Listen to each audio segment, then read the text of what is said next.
الشیطان الرجیم بسم اللہ الرحمن الرحیم۔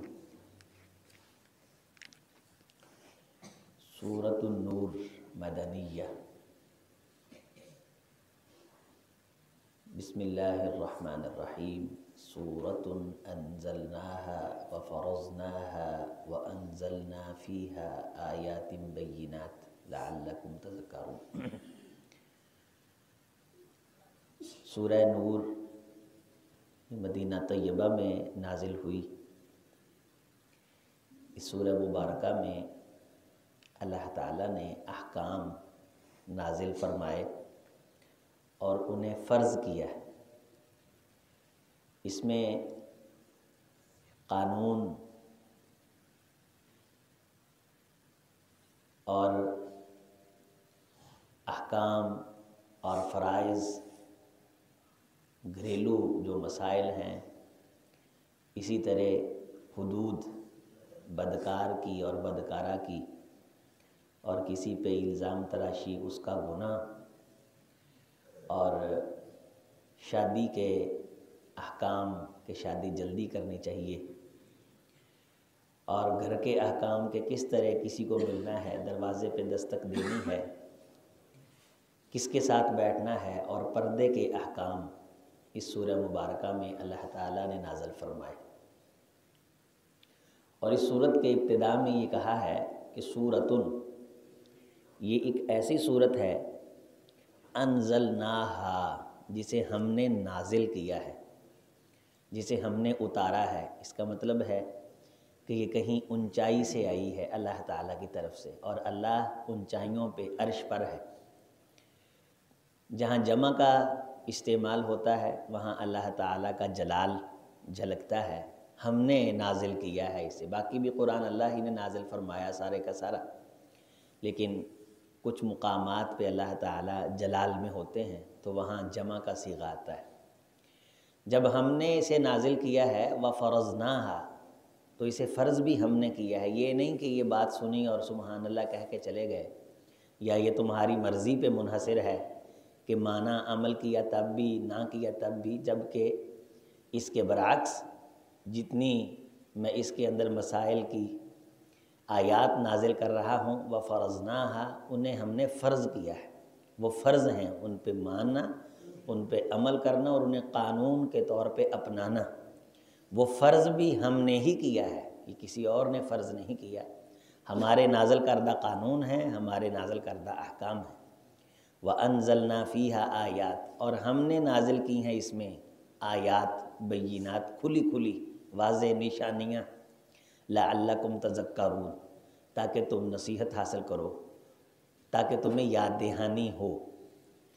تو یہ تمہید باندھ دی گئی ہے کہ یہ مسائل تمہیں قرآن مجید میں نازل کر کے تمہارے لیے محفوظ کر دیے گئے ہیں، تاکہ تم ان مسائل سے سبق سیکھتے رہو، اور مسئلہ درپیش آنے کی صورت میں اس کی طرف رجوع کرو، اور یہاں سے مسئلہ لے کے اس مسئلے کا حل کرو، اور اسی کے مطابق عمل کرو جو مسئلے کے حل کا عمل میں نے نازل کیا ہے، اور یہ میں نے فرض بھی کیا ہے۔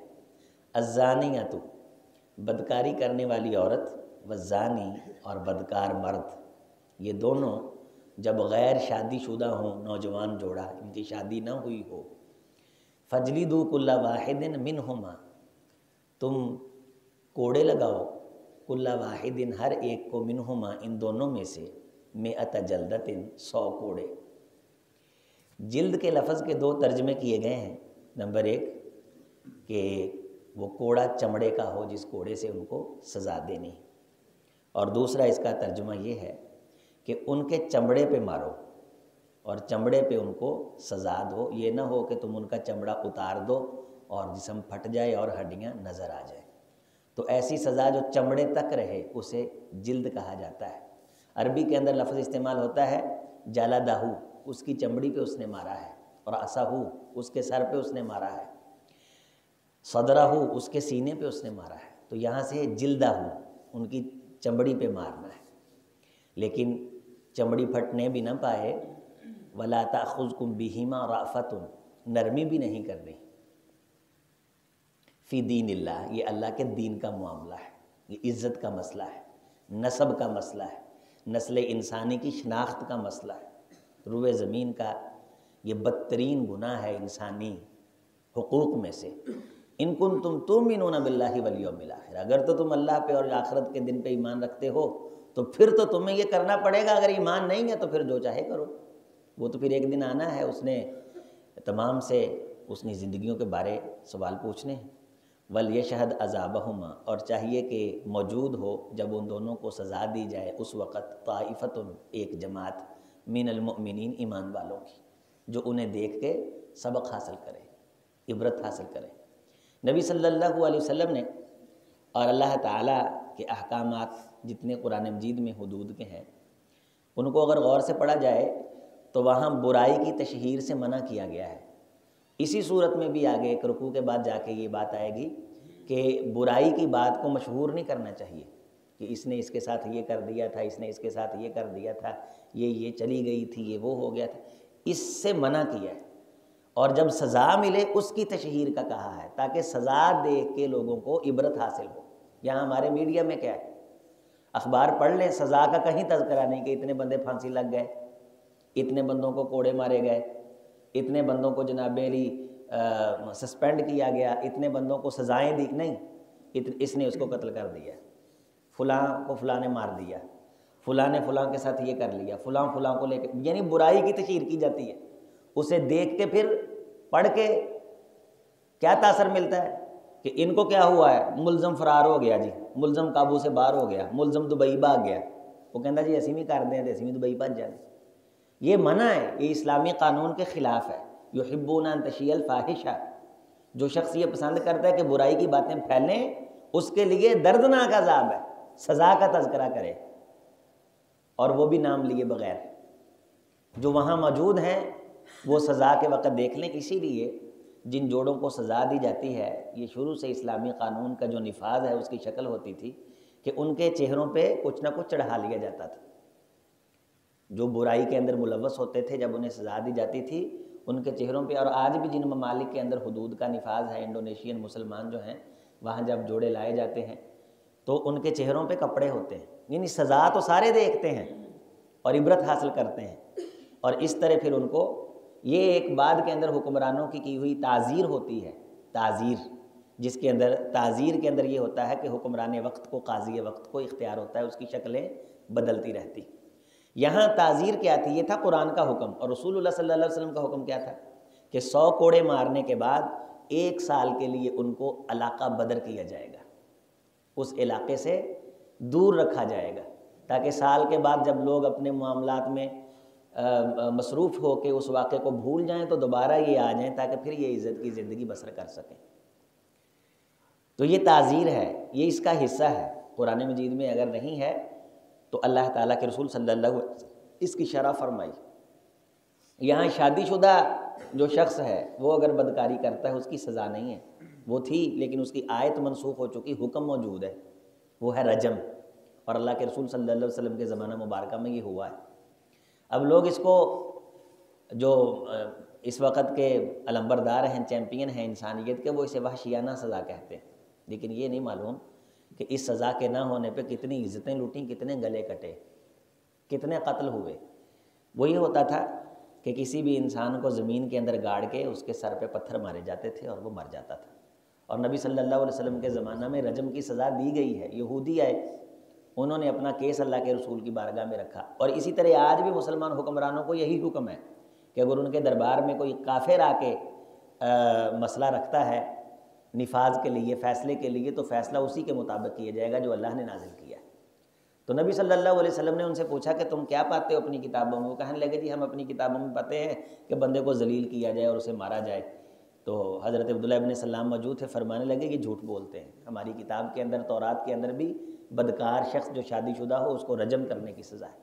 حضرت نے فرمایا کہ لے کے آؤ، لائی گئی تورات، تو جس جگہ موجود تھا کہ شادی شدہ مرد کو رجم کیا جائے اس نے وہاں ایک شخص نے ہاتھ رکھ دیا، تو کہا کہ ہاتھ اٹھاؤ، تو نیچے وہ آیات تھی، پھر وہ مان گئے، تو ان کے فیصلے کو نبی صلی اللہ علیہ وسلم نے کیا، تو وہاں انہیں رجم کا فیصلہ سنایا اور وہ رجم کیے گئے۔ اسی طرح غامدیہ قبیلے کی جو عورت ہے اس نے خدا کے اعتراف کیا اللہ کے رسول صلی اللہ علیہ وسلم کی بارگاہ میں، لیکن اس کی شرائط بڑی، سزا بڑی سخت ہے، لیکن اس کی شرائط بڑی کڑی ہیں۔ وہ شرائط بھی آگے آ رہی ہیں۔ وہ شرائط یہ ہیں کہ 4 گواہ اپنی آنکھوں سے اس جرم کو دیکھیں۔ اگر 3 ہوں تو تب بھی سزا نافذ نہیں ہوتی، 3 ہوں تو وہ چپ رہیں گے، اگر 3 گواہ ہوں تو خاموش رہیں گے۔ 3 گواہ جا کے اگر عدالت میں فیصلہ دائر کر دیں اور چوتھا گواہ نہ ملے تو شاید کہ ان کو سزا مل جائے تہمت لگانے کی۔ اگر جرم اس حد، یعنی ایک شخص اتنا دلیر ہو گیا کہ 4 بندوں کے سامنے برائی کر رہا ہے تو اس کو جینے کا کوئی حق نہیں، وہ پوری انسانی معاشرے کو آگ لگانے کی، لوگوں کی عصمتیں اور عزتیں لوٹنے کی اور لوگوں کو برباد کرنے کی باتیں کر رہا ہے۔ کہتے ہیں کہ یہ جی یورپ کے اندر تو ایسے نہیں ہوتا، یہاں ایسے ہوتا ہے۔ یہ گند سارا لانے والے وہ ہیں، یہ سوشل میڈیا کا اور اس کے اوپر لوگوں کو آزادی دینے کا، اور گرل فرینڈ اور جو ہے وہ اپنا یہ جو دوستیوں کے جو اللہ کی ذات معاف فرمائے اصطلاحات ہیں، یہ مسلمانوں میں بھی آ گئے۔ جدید جو لوگ ہیں نا، بڑے پڑھے لکھے لوگ، یہ جی یہ میرا دوست ہے، لڑکی کا دوست ہے۔ میڈیا پہ آپ دیکھیں کس طرح، یعنی کپڑا ہے ہی نہیں، لگتا ہی نہیں ہے مسلمان ہے، علماء بھی ساتھ بیٹھ جاتے ہیں۔ یعنی بڑے بڑے سنجیدہ لوگ جو پہلے انکار کر دیا کرتے تھے اب بیٹھ جاتے ہیں۔ ہمارے بھی بیٹھے ہوتے ہیں، اب سامنے ہی بیٹھا ہوتا ہے، شاملہ ہی بیٹھے، سارے بیٹھے بالکل وہاں سامنے جو نبی صلی اللہ علیہ وسلم سورہ مبارکہ میں سختی سے منع کیا گیا ہے، ہر اس چیز کی مخالفت ہو رہی، ہر چیز کی مخالفت ہو رہی ہوتی، انکار کر دیں آپ، نہ جائیں۔ اسی لیے الزانیہ تو عورت کا پہلے تذکرہ کیا گیا، کیونکہ شروعات کس سے ہوتی ہیں، مائل یہ کرتی۔ اور جس طرح وہاں جو یہ میڈیا کے جو آفس ہیں جہاں سے یہ چینلز نشر ہوتے ہیں، وہاں ان کے جو دفتر ہیں، ان کے ساتھ جو یہ میک اپ کرنے والے، کیا انہیں کہتے ہیں، اپنا بیوٹی پارلر، وہاں پہلے انہیں لے جایا جاتا ہے، ان کے میک اپ ہوتے ہیں، پورا میک اپ، اور جس طرح دلہنیں سجائی جاتی ہیں اس طرح اتارا جاتا ہے پھر میدان کے اندر سامنے۔ اور نبی صلی اللہ علیہ وسلم نے لعنت فرمائی ہے ایسی عورت پہ کہ جس کو کوئی مرد دیکھے اور اس کے دل میں کوئی خیال مچلے۔ فرمایا المائلات، قیامت کے دن آئیں گی تو اللہ تعالیٰ کا غضب ہوگا اور آگ میں جائیں گی۔ المائلات والممیلات، یہ سارے احکامات واضح ہیں، روشن ہیں، لیکن فتنہ اتنا عام ہے کہ اس فتنے کو چھوٹے چھوٹے بچے سر پہ نہیں لیتے۔ سکولوں کی وردیاں دیکھ لیں، یعنی گلے کے اندر ڈالنے کے لیے وہ ہے ٹیکسی جو یورپ سے آئی ہے نشانی کے طور پہ، اور مردوں کے گلے میں ٹائی، جس کا کوئی فائدہ نہیں نہ دنیا میں نہ آخرت میں۔ بچیوں کے سر میں جو چادر ہے، جو سقارف ہے، جو حجاب، وہ وردی کا حصہ نہیں۔ ان مسائل سے سزائیں سنا کے آگے پھر روکا گیا کہ یہ چیزیں مسائل پیدا کرتی ہیں، یہ منع ہے، ان سے منع کیا نبی صلی اللہ علیہ وسلم نے۔ قرآن نے صراحتاً ان سے روکا ہے۔ پردے کے احکام کس لیے تھے؟ یعنی پردہ پہلے ہوتا تھا کہ گانا سننا، ہم خود اس بات پہ شاہد ہیں کہ ہمارے گھر میں گانا سننا منع تھا، ٹی وی نہیں تھا۔ اور میں ایک مرتبہ اپنے تایا کے گھر میں دودھ لینے کے لیے گیا، اس وقت ڈرامہ چلتا ہوتا تھا یہ جن والا، تو وہ تھوڑا سا میں نے دیکھا تو میرا بھائی پیچھے آ گیا، گھر والے نے بھیج، تو میں نے پتہ لگ گیا کہ سروس ہونی۔ اور اللہ کی قسم ہے کہ گھر آتے تک نہ دل ایداں اور آدھیاں پھانٹی لگی، ایک مرتبہ زندگی میں دیکھا۔ ڈر ہوتا تھا، نفرت آتی تھی، گانا جب سنتے تھے تو نفرت آتی تھی۔ مجھے خود یاد ہے کہ 2ری 3ری کلاس میں طالب علموں کو کہا کرتا تھا کہ گانا نہیں سنتے، گھر میں روکا جاتا تھا۔ تو ہن منٹھار چ بیٹھے ہو گانا، چیمے چ بیٹھے ہو گانا، ڈیوو چ بیٹھے ہو گانا، آدھی گڈی چ بیٹھے ہو گانا، رکشیاں چ بیٹھے ہو گانا، وہ نفرت نہیں رہی، سنیے پوانا، کیونکہ وہ ہوئے نہ گیا ہے، عام اینا ہو گیا ہے۔ میڈیا سن کے دیکھ لو، چینل چلن تو پہلوں ساز، موبائل دیاں ٹوناں، گانیاں والیاں، خبر سننا بہ جاؤ وچ مشہوری ایسی آ جاتی ہے کہ پرانے زمانے دے گانے سارے نوں ہرا چھڑ دی۔ وہ نفرت نہیں رہی جی گانا سن کے۔ نبی صلی اللہ علیہ وسلم نے فرمایا کہ مومن بندے دے دل چ گانا سن کے نفرت ہوندی ہے، یہ سارے دل چ نہیں ہوتی۔ کیوں؟ برائی اینی ہو گئی، وہ لگتی نہیں، اینی زیادہ ہو گئی۔ سروں ننگیاں عورتاں اینیاں ٹی وی چ بہن لگ پئیاں کہ اسی مثلاً ہشام لائی دی بھی گفتگو سنتے ہوئے نا اسی ویندے نہیں بھی، یار اے بھی مخالفت ہو رہی ہے کسی شیخ الحدیث دی، کسی عالم دی۔ وہ اسلام آباد کا معروف بیوٹی پارلر ہے جہاں کے اندر لڑکیاں میک اپ کرتی ہیں، انہوں نے کہا مولوی کڑے کڑے ہوتے ہیں، کہا سراج الحق بھی ہوتا ہے۔ ایک ہمارے جماعت اسلامی کا دوست کہنا کہ نہیں سراج الحق صاحب تو بیچارے سادے جائے نے، ادھر ٹوپی وینگی کر کے رکھ دے۔ وہ اس نے دکھائی پورا جاوید چودھری نے پروگرام، انہوں نے کہا یہ بھی میک اپ کرانا ہوتا ہے۔ تو اب ہم جیسے کیا کریں گے؟ یعنی نبی صلی اللہ علیہ وسلم نے فرمایا کہ برائی اتنی عام ہو جائے گی کہ برائی کو بندہ برائی نہیں سمجھے گا، یہ حدیث ہے۔ تے سب تو نیک بندہ وہ ہوئے گا، ایک دور آ جائے گا سب تو نیک بندہ اس زمانے دا وہ ہوئے گا جڑا برائی کرنے والوں ویکھ کے کہے گا تھوڑا جہا سائڈ تے ہو جاؤ، بس اینا کہہ دینا وہ نزدیک بڑی بڑی گل ہوئے گی، یہ بڑا بڑا حیا ہوئے گا، یار تھوڑے سائڈ تے ہی ہو جاؤ یار۔ اتنی عام ہو جائے گی، نبی صلی اللہ علیہ وسلم نے فرمایا جس طرح گدھے نہیں پھرتے بازاروں میں سرے عام اور انہیں کوئی شرم یا نہیں ہوتی، اس طرح انسانوں کا حال ہو جائے گا، اور یہ کائنات کے بدترین لوگ ہوں گے۔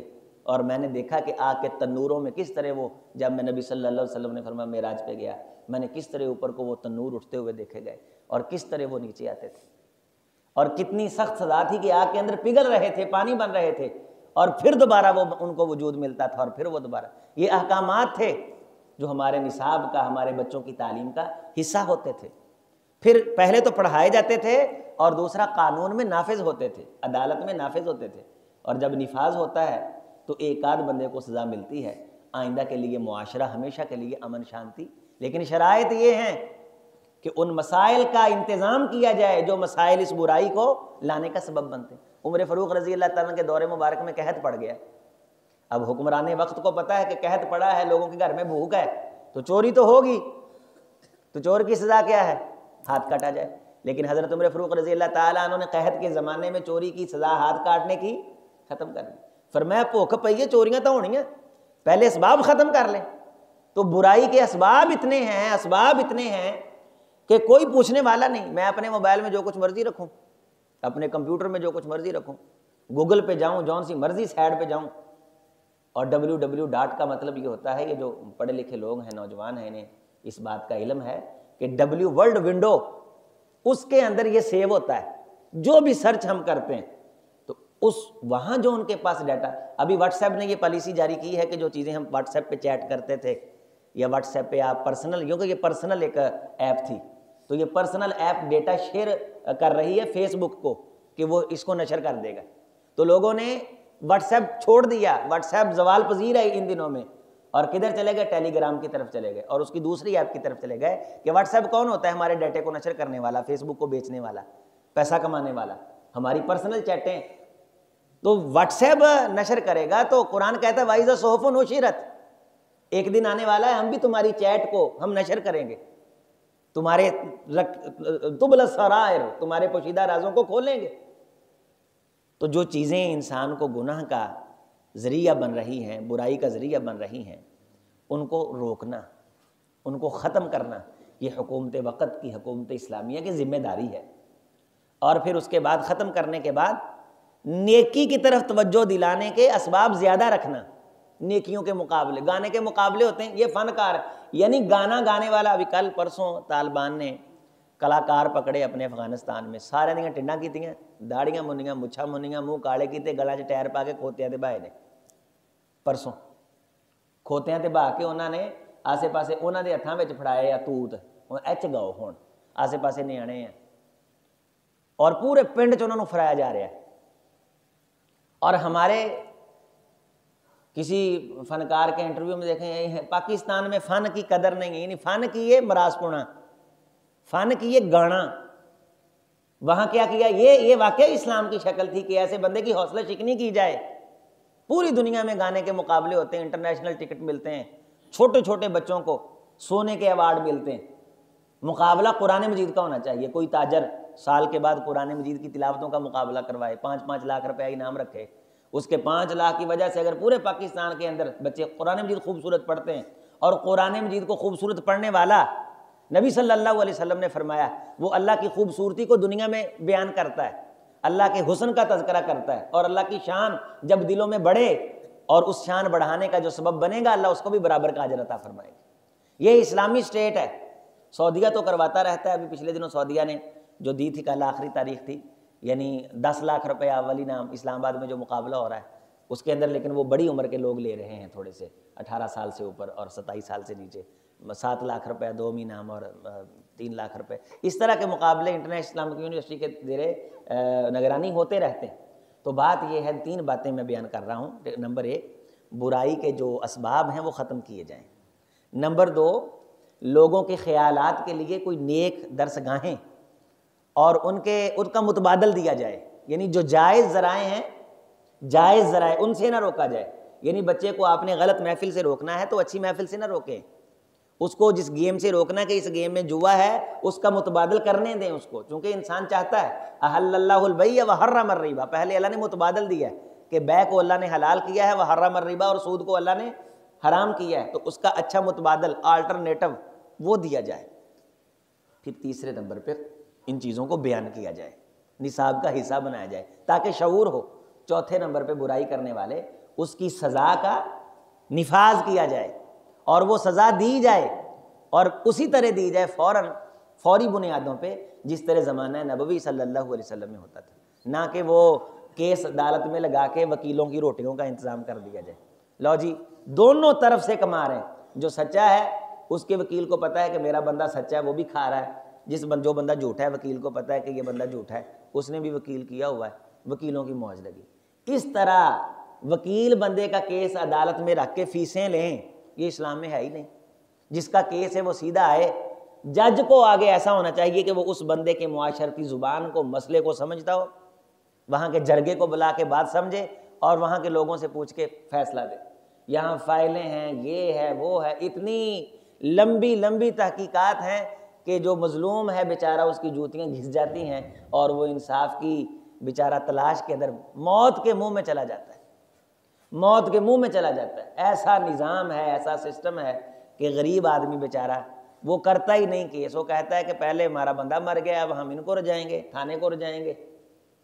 ہمارے ہمسائے کے اندر ایک عورت تھی ادھر شہر میں، 3 لوگ انتہائی نیک، اس میں میرا ماموں بھی شامل ہوگا، اندر اودا مکان جیسی چھوٹا جو ڈیگ تھا گرا دیا، تھا بھی وہ کرائے کا، جس بندے کا تھا وہ بندہ بھی اہل حدیث تھا، اس نے کہا میرا ہی گرایا ہے نا، ان تینوں پہ کیس کر دیا اس نے، عورت نے، اور سب چنوں کو پتا تھا کہ یہ عورت ٹھیک نہیں ہے، یہ بندے نیک ہیں، گلی محلہ وکیل کر لے، انہیں وکیل نوں زیادہ پیسہ لاتا، وہ جت گئی، ان کو سزا کروا دی کہ میرے اوپر حملہ کیا، میرا گھر گرا دیا، یہ کر دیا وہ کر دیا، جرمانہ ڈالا پتہ نہیں 8 لاکھ روپے، انہوں نے پہ گیا۔ یہ حال ہے قانون کا، نظام کا، تھانے کا، کچہری کا، تو ان حدود کا کسی کو کیا پتہ ہے، ان چیزوں کا کیا پتہ ہے کہ اللہ تعالیٰ نے کیا نازل کیا ہے۔ تو یہ میں آپ کوشش کر سکتے ہیں اپنے گھر کے اندر کہ اپنے گھر کو خود سنبھالیں، اپنے بچوں کو خود سنبھالیں، ان کی تربیت خود کریں، ان کی شادیاں بر وقت کریں، اپنے بچیوں کو نہ تعلیم دلوائیں ایسے سکولوں میں، بلکہ سارے سکول ہی تقریباً ایک جیسے بنے ہوئے ہیں، خود کوئی نہ کوئی سکول کا قیام کر لیں۔ ہمارا ایک دوست ہے یہیں فیصل آباد میں، اس نے اپنے بچوں کے لیے گھر میں انتظام کیا ہے، اس نے کہا اللہ نے مجھے اتنا پیسہ دیا، میں نے انہیں اسکول کیوں بھیجوں، چھوٹے چھوٹے بچوں کو خراب کرتے ہیں۔ پورا گھر اس نے مجھ کو دکھایا کہ کمرے کو اسکول کا درجہ دیا ہوا ہے، چھوٹی چھوٹی گیم میں 2 ٹیچریں رکھی ہوئی ہیں، گھر آ کے پڑھا جاتی، وہ 7 3 4 ہمسایوں کے بچے وہاں آ جاتے ہیں، 5 7 بچوں کی کلاس بن گئی ہے۔ یہ بھی ایک طریقہ ہے اپنی عزت بچانے کا، بچائیں۔ نبی صلی اللہ علیہ وسلم نے فرمایا قیامت کے قریب جو شخص ایمان بچانے کے لیے پہاڑ کی چوٹی پہ چڑھ جائے گا، اللہ تعالیٰ قیامت کے دن اسے بلندیاں عطا فرمائے گا۔ یعنی لوگوں سے دور رہ کے کسی نہ کسی طریقے سے اپنے ایمان کو انسان بچانے کی کوشش میں لگا رہے، اپنی نسل کے ایمان کو بچانے کی کوشش میں لگا رہے، تو اللہ اسے سرخرو فرمائیں گے، اللہ کامیاب فرمائیں گے۔ اقول قولی ھذا استغفر اللہ لی ولکم ولسائر المسلمین۔